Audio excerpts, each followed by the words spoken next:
Hi friends, అందరికీ నమస్కారం. అంజలి కథలకి స్వాగతం. అడప చిరంజీవి గారు రచించిన కోటలో పాగా జానపద నవల 4వ భాగము మరియు చివరి భాగం కథ విందాం. విక్రమకేతుడు వంటశాలకు వెళ్ళి ఫలహారం తిని వస్తూ ఉంటే చిత్రవ్రతుడు ఎదురుపడ్డాడు. ఎక్కడైనా ఏవైనా ఆధారాలు దొరుకుతాయేమోనని ఆ మిత్రులు కోట చుట్టూ పరిశీలించడానికి బయలుదేరారు. దారిలో వారికి సైన్యాధిపతి కీర్తికాముడు ఎదురయ్యాడు. అతని వెంట ఉన్న 4 సైనికులు విక్రమకేతుడిని చూపించి మెల్లగా ఏదో చెప్పారు. తమకు సమీపంగా వచ్చిన కీర్తికాముడికి అభివాదం చేశారు ఆ మిత్రులు. విక్రమ, నీ పరాక్రమం గురించి కోటలో అందరూ చెప్పుకుంటూ ఉంటే నేను విన్నాను. మా రాజకుటుంబానికి నువ్వు చేస్తున్న సేవలు కొనియాడదగినవి. నీకు ఎప్పుడు ఏ సహాయం కావాలన్నా నన్ను కలుసుకో. నీ వంటి వీరుడికి నాదొక చిన్న కానుక అంటూ వరలో నుంచి చురకత్తిని తీసి అతడికిచ్చాడు కీర్తికాముడు. కృతజ్ఞతలు తెలియచేసి ముందుకు కదిలాడు విక్రమకేతుడు. ఆ మిత్రులు కోట వెనక్కి చేరుకున్నారు.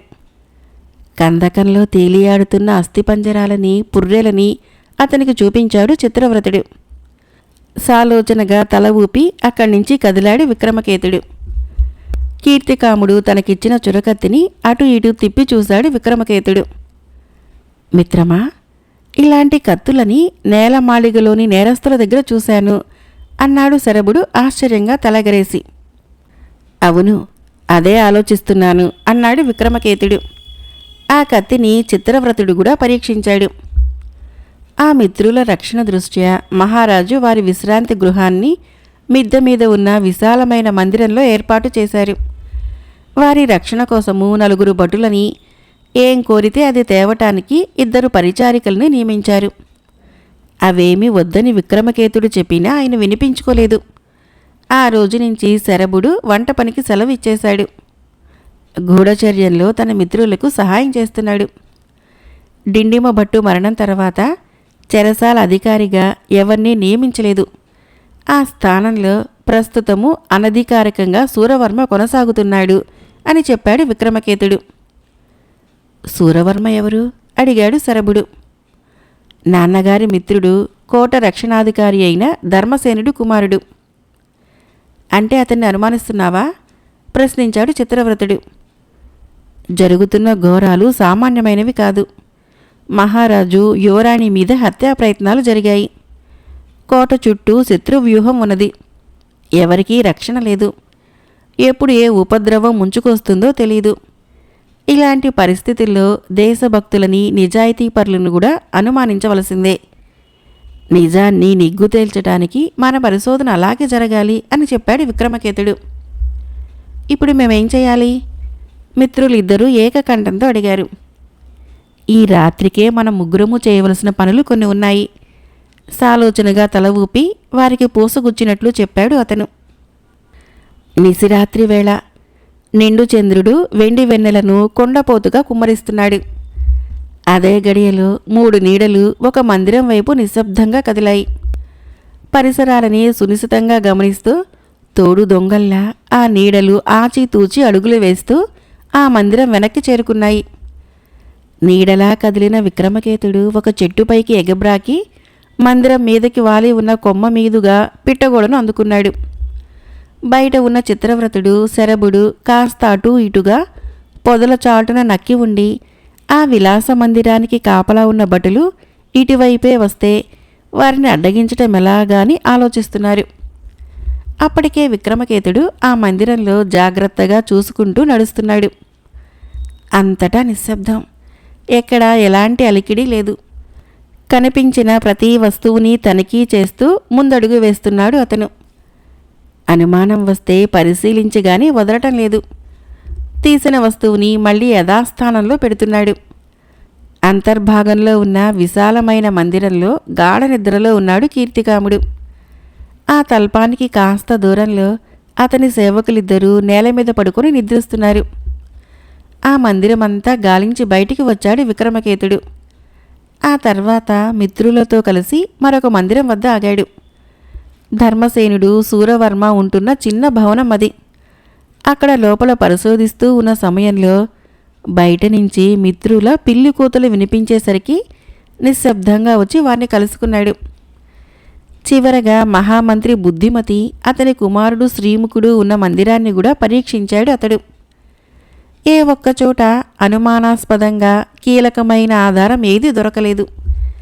అన్ని చోట్ల ఉన్న ఒకే ఒక్క ఆధారము చురకత్తి. కీర్తికాముడు ఇచ్చిన చురకత్తులు ఆ మందిరాల్లో అన్ని చోట్ల ఉన్నాయి. ఆ మరుసటి ఉదయము మహారాజు నుంచి విక్రమకేతుడికి పిలుపు వచ్చింది. ఒక్కడే వెళ్ళి ఆయన కలిశాడు. నాయనా, ఇక ఆగటం నా వల్ల కాదు. ఈరోజే పర్యటనకు బయలుదేరతాను. ప్రజలతో ముఖాముఖి మాట్లాడతాను.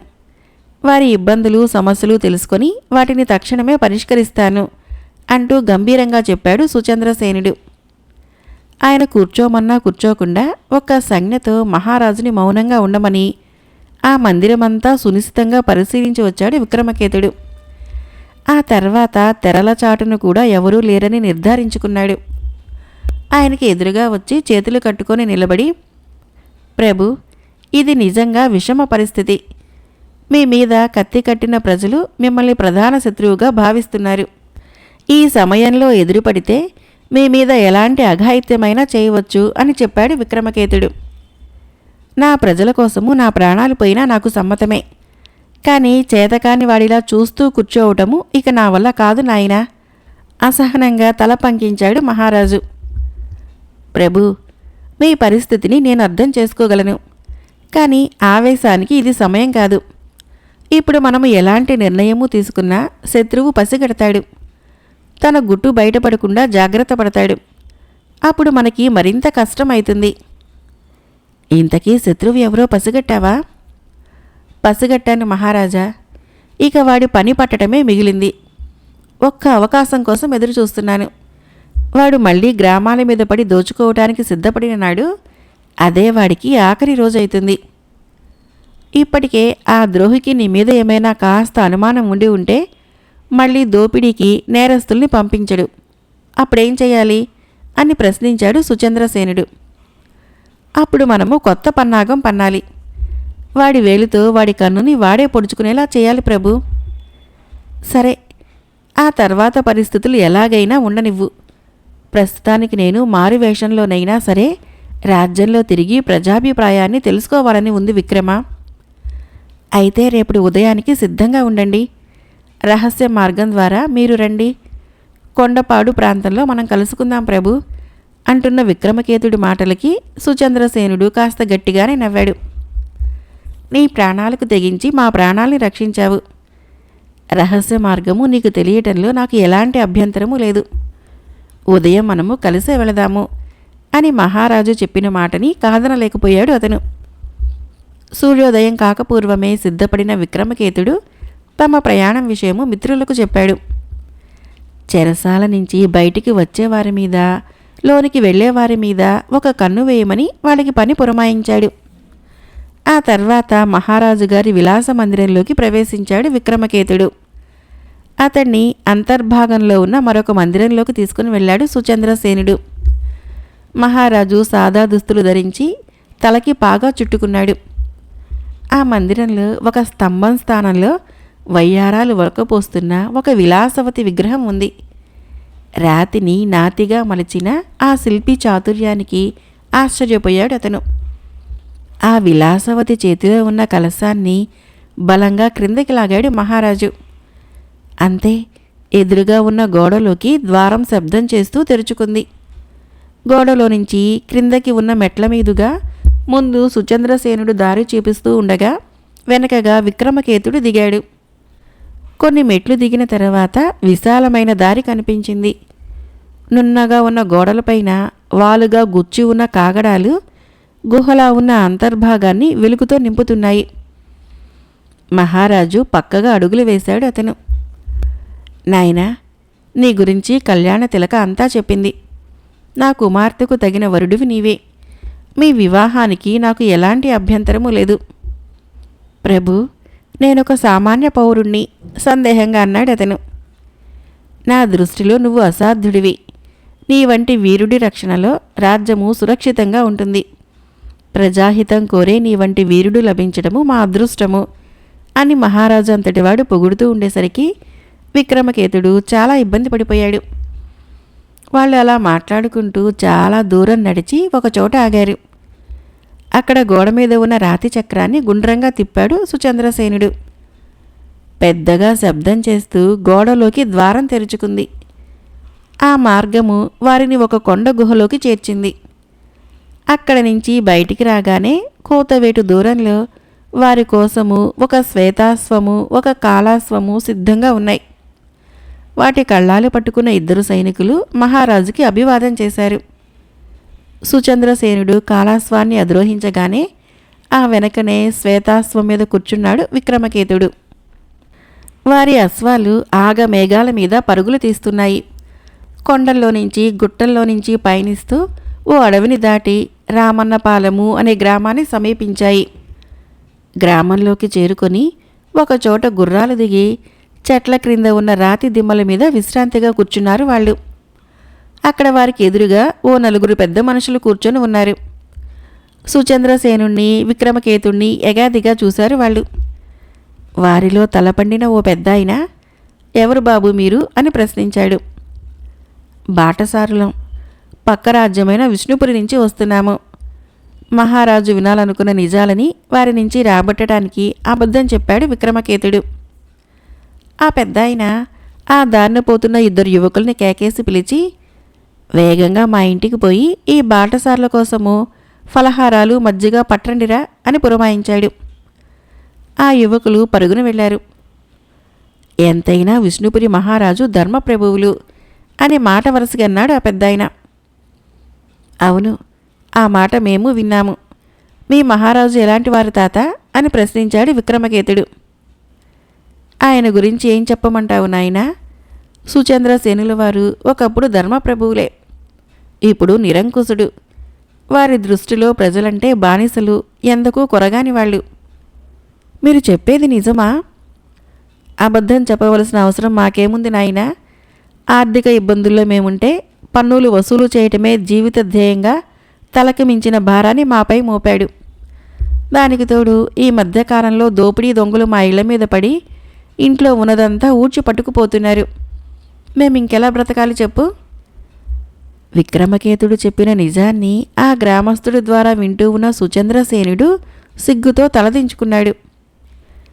ఇలాంటి అధర్మ ప్రభువు గురించి ఇంకేం చెప్పాలి? మా బ్రతుకులు బుగ్గిపాలు కాకుండా ఉండాలంటే ఈ రాజ్యం వదిలిపోవటం తప్ప మాకు మరో మార్గం లేదు ఆవేదనగా అన్నాడు ఆ పెద్దాయన. అప్పుడే వచ్చిన యువకులు ఫలహారాలు మజ్జిగ పాత్రలు తెచ్చి ఓ రాతి దిమ్మ మీద పెట్టారు. తీసుకోండి బాబు అన్నాడు మరో పెద్దాయన. ఇద్దరు ఫలహారాల పాత్రలను తీసుకున్నారు. కానీ వారి కష్టాలు విన్న మహారాజుకి ఫలహారం తినాలనిపించలేదు. మర్యాద కాదని కొద్దిగా తిని వదిలేశాడు. ఆ తర్వాత ఆ ఇద్దరూ ఆ గ్రామస్తుల వద్ద సెలవు తీసుకుని ప్రయాణమయ్యారు. అక్కడికి దగ్గరలోనే ఉన్న శివపురము అనే ఒక ఊరిని చేరుకున్నారు. ఆ ఊరు కాస్త పెద్దది. సుచంద్రసేనుడి పేరు చెబితే చాలు ఆ ఊరి వాళ్ళు అగ్గి మీద గుగ్గులమైతున్నారు. రాజా రాతి బొమ్మ.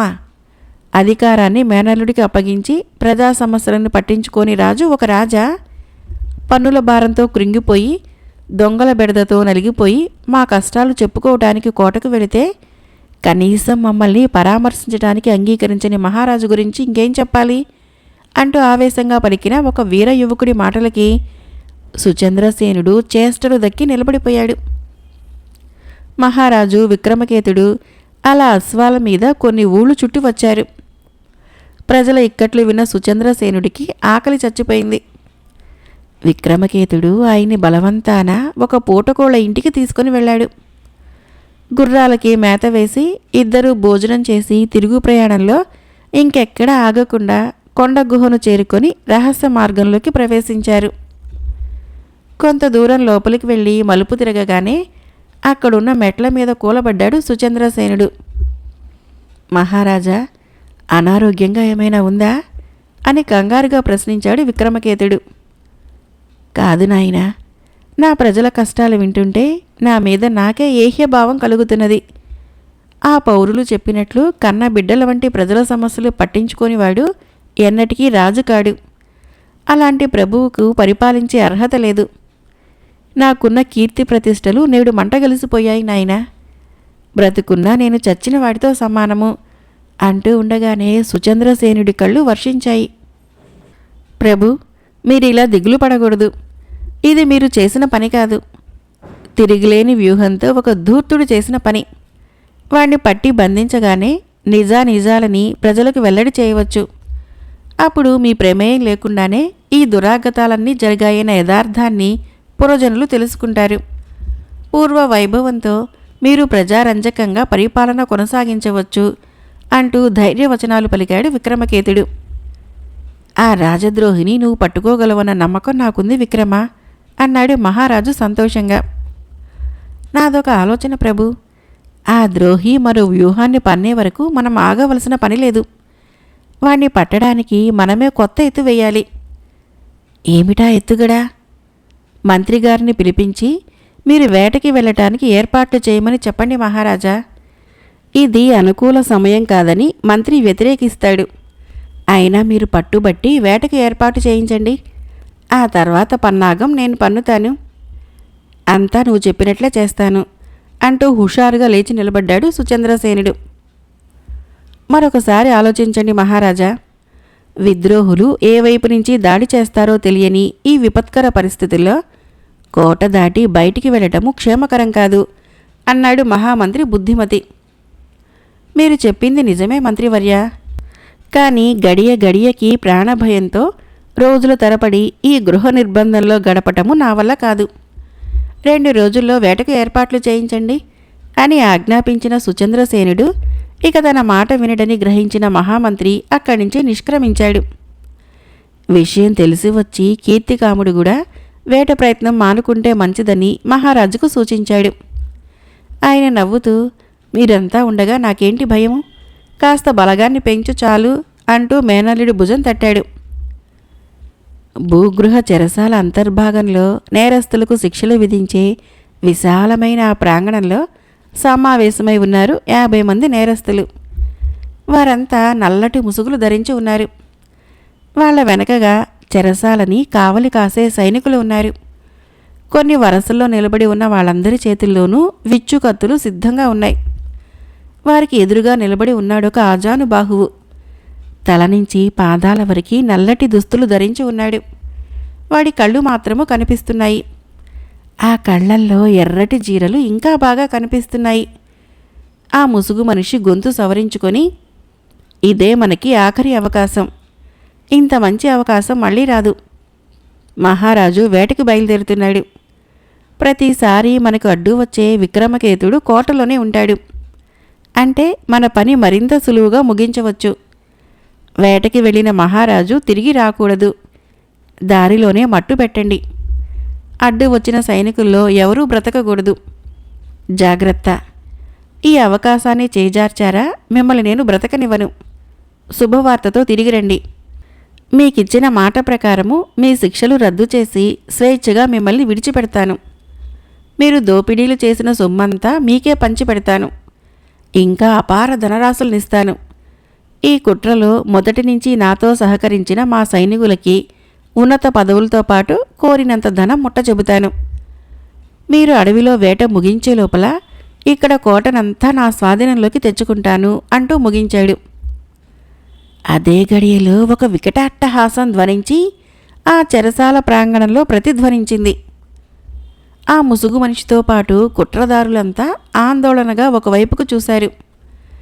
నడుం మీద చేతులేసుకుని టీవీగా నిలబడి ఉన్నాడు విక్రమకేతుడు. ఆందోళన అణుచుకుంటూ ఆశ్చర్యంగా చూసిన ముసుగు మనిషి, మొత్తానికి మా జాడ పసిగట్టావన్నమాట అన్నాడు గంభీరంగా.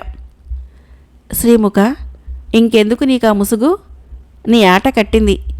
నేటితో నీ కుట్రకు భరతవాక్యం పలకబోతున్నాను అంటున్న విక్రమకేతుడి వైపు నమ్మలేనట్లు చూశాడు ముసుగు మనిషి. నిజం తెలిసిపోయిన తర్వాత ఇంకెందుకని తలపై ముసుగును తొలగించాడు శ్రీముఖుడు. నువ్వు తెలివైన వాడివి విక్రమ, కానీ నన్నేమీ చేయలేవు. ఇంతకీ అసలు కుట్రదారుని నేనని ఎలా పసిగట్టావో చెబుతావా అని ప్రశ్నించాడు. నేను మొదటి నుంచి కీర్తికాముణ్ణి అనుమానించాను. కానీ ఆయన నిజాయితీ గురించి ఎప్పటికప్పుడు వింటూనే ఉన్నాను. నువ్వు తెలివిగా కుట్రనంతా కీర్తికాముడి మీదకు నెడుతూ ఉన్నావు. యువరాణి కళ్యాణ తిలక అందానికి ముగ్ధుడివై ఆమెను పెళ్లాడి రాజ్యాన్ని ఏలాలనుకున్నావు. యువరాణికి తగిన వరుడి కోసము రాజుగారు అన్వేషిస్తున్నారని తెలిసి ఆశ వదులుకున్నావు. కానీ సింహాసనం మీద నీకున్న దురాశ పోలేదు. అందువల్ల వ్యూహాన్ని మార్చి యువరాణిని మహారాజుని హతమారుస్తే రాజ్యాన్ని హస్తగతం చేసుకోవచ్చునని అనుకున్నావు. నీ తలంపుని నీ దుష్టగణానికి చెబుతున్న సమయంలో చెరసాల తనిఖీకి ఆకస్మికంగా వచ్చిన డిండీమ భట్టుకి కొన్ని మాటలు వినిపించాయి. ముఖ్యంగా ఆయన నిన్ను గుర్తుపట్టాడు. డిండీమ భట్టును హతమార్చి సమస్య తీరిపోయిందనుకున్నావు. రాజకుటుంబానికి ప్రమాదం ఉందని హెచ్చరిక చేసి నీ పేరు చెప్పకముందే డిండీమ భట్టు ప్రాణాలు విడిచాడు. అప్పుడు మా తండ్రిగారి నిర్ణయంతో నా 2 మిత్రులతో కలిసి నేను కోటలోకి పాగా వేశాను. ప్రజలపై పన్నులు పెంచమని మీ తండ్రి మహామంత్రి గారి ద్వారా రాజుకి సూచన పంపించావు. రాజభక్తి గల నీ తండ్రి తనకు తెలియకుండానే నీ కుట్రలో భాగం పంచుకున్నాడు. ఆయన సూచన మేరకు ప్రజలపైన పన్నుల భారం పెరిగింది. నీ మిత్రుడైన సూరవర్మని చెరసాల అధికారిగా నీ తండ్రి ద్వారా నియమింపచేశావు. ఆ విధంగా సూరవర్మ నీ కుట్రకు సహకరిస్తూ వచ్చాడు. రాజ్యంలోని వివిధ గ్రామాల్లో ఊళ్లలో కీర్తికాముడి మీద దుష్ప్రచారాన్ని సూరవర్మ అనుచరగణము నిర్విఘ్నంగా చేస్తూ వచ్చారు. ప్రజలపైన పన్నుల భారానికి నిరంకుశుడైన కీర్తికాముడే కారకుడని, మహారాజు పేరికే రాజని, పరిపాలనంతా మేనల్లుడిదేనని నువ్వు చేసిన ప్రచారాన్ని ప్రజలు నమ్మారు. ఆ విధంగా ప్రజా తిరుగుబాటు తీసుకుని వచ్చి తద్వారా రాజు కావాలన్నది నీ పన్నాగం. తిరుగుబాటు ఇంకా త్వరగా జరగాలని మరో ఎత్తు ఎత్తావు. ఆ ప్రకారము చెరసాలలోని నేరస్తులను రహస్యంగా పంపి గ్రామాల్లో దోపిడీలు చేయించావు. అప్పుడే నా అనుమానము మరింతగా బలపడింది. సాధ్యమైనంతవరకు ఎక్కడా ప్రాణహాని జరగకుండా చూశావు. ఏదో ఆశించి ఇలాంటి దోపిడీలు జరుగుతున్నాయని ఊహించాను. తీగలాగితే గుట్టు బయటపడింది. పన్నుల భారంతో ఓవైపు, దోపిడీ దొంగల భయంతో మరొక వైపు విసుగుపోయిన ప్రజలు తమ సమస్యలని మహారాజుకు విన్నవించుకోవాలని కోటకు వస్తే అనుమతించకుండా కీర్తికాముడి పేరుతో వారిని తరిమి కొట్టించి ప్రజల్లో ఆగ్రహ జ్వాలలు రగిలేలా చేశావు. నా చేతుల్లో గాయాల పాలై చచ్చిన నేరస్తులని కందకంలోకి తోయించావు. ఈ కుట్రకి అసలు నాయకుడు నువ్వేనని నా పరిశోధనలో గ్రహించగలిగాను. ఎక్కడా ఏ చిన్న ఆధారము దొరకకుండా ఇంత నాటకమాడిన నీ తెలివిని అభినందించవలసిందే అంటూ నవ్వాడు విక్రమకేతుడు. నా గుట్టును తెలుసుకున్న నీవిక ప్రాణాలతో ఉండకూడదు అంటూ వరలో నుంచి ఖడ్గాన్ని తీశాడు శ్రీముఖుడు. లిప్తపాటులో అక్కడొక విచిత్రం జరిగింది. సుచంద్రసేనుడు, చిత్రవ్రతుడు, శరభుడు అక్కడ ప్రత్యక్షమయ్యారు. వారి వెనకగా బుద్ధిమతి, ధర్మసేనుడు, కీర్తికాముడు ముందుకు వచ్చారు. వారి వెనకగా వచ్చిన 1000 మంది సైనికులు విచ్చుకత్తులతో కుట్రదారులను చుట్టుముట్టారు. విక్రమకేతుడి వెనకగా ఉన్న సైనికులంతా మహారాజు ఆజ్ఞల కోసము మౌనంగా చూస్తున్నారు. పరిస్థితి ఇలా తారుమారయ్యేసరికి ఏం చెయ్యాలో పాలుపోక శిలా విగ్రహంలా చూస్తూ ఉన్నాడు శ్రీముఖుడు. నిన్ను నీ అనుచరులతో కలిసి పట్టుకోవటానికి వేట పేరుతో మేము కూడా నాటకం ఆడవలసి వచ్చింది అన్నాడు విక్రమకేతుడు. ఇలా ఒంటరిని చేసి బంధించడం కాదు, నువ్వు వీరుడివైతే నాతో పోరాడు అంటూ క్రోధంగా చూశాడు శ్రీముఖుడు. విక్రమకేతుడు మెరుపులా వరలో నుంచి కత్తి దూశాడు. 2 కత్తులు కలుసుకున్నాయి. కంగు కంగున ఆ చెరసాలలో ఖడ్గాల ధ్వని ప్రతిధ్వనిస్తున్నది. అప్పటికే నేరస్తులను, శ్రీముఖుడికి సహకరించిన సైనికులను బంధించారు రాజభటులు. విక్రమకేతుడికి శ్రీముఖుడికి మధ్య హోరాహోరీగా సాగుతున్నది యుద్ధం. ఖడ్గ విద్యలో ఇద్దరూ ప్రావీణ్యత ఉన్నవాళ్లేనని వారి వేగం చూస్తే తెలుస్తున్నది. గెలుపు ఓటములు దైవాధీనములని తెలిసినా విక్రమకేతుడు గెలవాలని అక్కడ ఉన్న ధర్మవర్తనులంతా కోరుకుంటున్నారు. ఆ చెరసాలలో ఒక్కచోట కుదురుగా నిలబడక తన ఖడ్గచాలనంతో చెలరేగుతూ విజృంభిస్తున్నాడు విక్రమకేతుడు. అతడి దాటికి నిలబడలేక ఎగిరి అల్లంత దూరాన పడ్డాడు శ్రీముఖుడు. క్రింద పడే ముందు కత్తి అతని చేతిలో నుంచి జారిపోయింది. నిరాయుధుణ్ణి చంపటానికి మనసు రాక ఆగిపోయాడు విక్రమకేతుడు.